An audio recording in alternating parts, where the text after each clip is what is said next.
ஈரமான ரோஜா படத்தில் ஏசுதாஸ் ஒரு அருமையான பாடலை பாடியிருப்பார். அதாவது காதலில் உற்ற ரெண்டு ஆணும் பெண்ணும் பாடிக்கிற மாதிரி ஒரு பாட்டு. வா வா அன்பே பூசை உண்டு, பூசைக்கேற்ற பூக்கள் ரெண்டு, பறவை அழைத்தது அதற்கு துணையும் கிடைத்தது, வளம் வரத்தானே அப்படின்னு இருக்கு. வா வா அன்பே பூசை ஒன்று, பூசைக்கேற்ற பூக்கள் ரெண்டு, பறவை அழைத்தது அதற்கு துணையும் கிடைத்தது, அப்படி வரும். அப்போ அதில் வருகையில் ஒரு பாட்டு, சோதிட சம்பந்தமாக ஒரு பாட்டு இருக்கும் பாருங்க.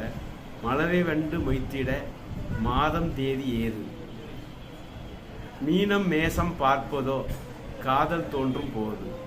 அது அழகாக போட்டிருப்பாரு. அதாவது லவ் வர்றப்ப தான் அந்த மாதிரி சாதகத்தெல்லாம் பார்க்குறாங்க அப்படிங்கிற மாதிரி. அதில் கூட கரெக்டாக மீனம் மேசம் ரெண்டுக்கும் பொருத்தம் இருக்காது. மீனங்கிறது சாப்பிட்டு, மேசங்கிறது ஆண் தன்மை, மீனம் பெண் தன்மை, மேசம் ஆண்.